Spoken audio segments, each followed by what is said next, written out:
Assalamualaikum warahmatullahi wabarakatuh. Hai teman-teman semuanya, jumpa lagi di channel Bisa Servis Sendiri. Baik, di sini saya akan melakukan pemasangan karet tambahan, karet peredam pintu mobil. Ini saya beli dari toko online. Untuk tipe yang saya beli adalah tipe yang bentuknya D-shape ya. Jadi bentuknya seperti huruf D. Ini panjangnya total 20 meter ya teman-teman. Satu paket pembelian. Seperti ini bentuknya. Oh ya, sebelumnya akan saya tunjukkan perbandingan tingkat kebisingan ya, walaupun saya tuh tidak menggunakan peralatan untuk pengetes tingkat kebisingan di dalam kabin mobil. Ini motor saya nyalakan di dekat mobil dan saya coba dengarkan dari dalam kabin mobil sebelum saya pasang karet peredam di semua sisi pintu ya. Oke teman-teman, jika berkenan kalian bisa memaksimalkan volume di handphone kalian untuk mendengarkan suara dari dalam kabin mobil saya sebelum saya pasang karet peredam ya.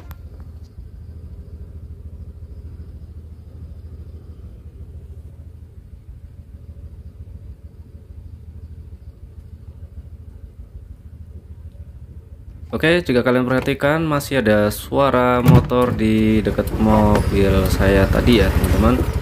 Baik, untuk pemasangannya, langkah yang pertama kita harus membersihkan dulu bagian sisi yang nanti akan kita pasang karet peredamnya. Dan untuk mobil Skoda XL7 ini saya pemasangannya tidak saya tumpuk ya, karena jika ditumpuk di area sisi di karet peredam bawaan, pintu nggak bisa nutup teman-teman, jadi sangat ganjel gitu ya. Jadi ini saya pasang di sisi yang tidak bertabrakan dengan karet peredamnya. Jadi saya pasang di sisi karet bawaan mobil yang di bagian bodi ya, bukan di bagian pintu teman-teman. Seperti ini. Saya pastikan mengelilingi seluruh bagian bodi yang akan tertutup nanti ya teman-teman, akan tertutup pintu. Oke, seperti ini kurang lebih. Untuk caranya sangat mudah ya teman-teman, namun harus dipastikan lemnya harus merekat dengan baik ya. Jadi di keempat pintu sisi kanan maupun kiri ini saya pasang semuanya ya teman-teman. Kemudian di bagian pintu bagasi juga tidak ketinggalan saya pasang, dan pemasangannya memang tidak berhadapan dengan karet peredam bawaannya ya, karena jika dipasang di atau ditumpuk nggak bisa nutup pintunya teman-teman. Kurang lebih seperti ini ya teman-teman. Ini untuk pengukurannya kalian pastikan hampir bertemu gitu ya, biar ada celah.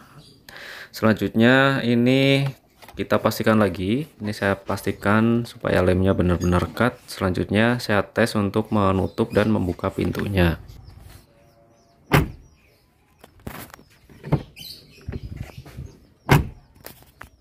Kemudian setelah saya pasang karet peredam ini, salah satu efek lain adalah suara pintu saat ditutup jadi lebih padat gitu ya, jadi tidak ada getaran. Kebetulan di mobil saya ini di bagian sisi penumpang depan, jika ditutup itu ada kayak suara getaran gitu ya, kayak karet peredamnya sudah nggak bisa meredam benturan gitu teman-teman. Oke, seperti ini di bagian bagasi juga sudah terpasang, dan ini dengan panjang 20 meter yang saya beli ini pas ya teman-teman. Ini padahal sudah saya potong-potong tadi, ada sisa beberapa senti, dan ini benar-benar pas atau terpasang di 4 pintu penumpang dan 1 pintu bagasi. Dan ini jika saya tutup sebenarnya suaranya padat ya, dan suaranya kedap, namun memang ada suara kayak getar itu di bagian plat nomor teman-teman. Kemudian ini saya tes juga menggunakan saya siram air untuk mengetes apakah ada celah yang mengakibatkan kebocoran atau tidak. Karena ini sangat penting juga, karena jika mobil dipakai di jalan, misal turun hujan yang sangat deras, jika ada kebocoran tentu sangat mengganggu ya teman-teman. Jadi ini sangat penting untuk kalian cek apakah dari hasil pemasangan karet peredam tambahan di pintu mobil apakah ada kebocoran atau tidak, seperti itu ya teman-teman. Dan kemudian setelah disemprot di celah-celahnya nih, kalian buka pintunya, dan ini hasilnya dari pemasangan karet yang saya pasang. Di bagian celah-celah aman ya, tidak ada terobosan atau rembesan air yang masuk teman-teman. Kalaupun ada yang netes itu karena dari tetesan dari atas saat pintu dibuka ya. Seperti ini, saya pastikan aman teman-teman, asal pemasangannya tepat ya. Nah, ini ada sedikit basah, itu tadi tetesan dari atas karena saat pintu dibuka. Dan ini saya lihat aman ya, tidak ada air yang menerobos ke dalam, dan saya pastikan aman untuk digunakan di cuaca yang lagi hujan gitu ya teman-teman. Bagian bagasi juga saya lihat aman, tidak ada kebocoran air. Dan selanjutnya akan saya tes kembali untuk mengecek tingkat kebisingan dari dalam kabin mobil setelah saya pasang karet peredam. Ini nanti akan saya bikin perbandingan ya. Mohon maaf sebelumnya saya tidak menggunakan alat pengukur tingkat kebisingan mobil ya teman-teman.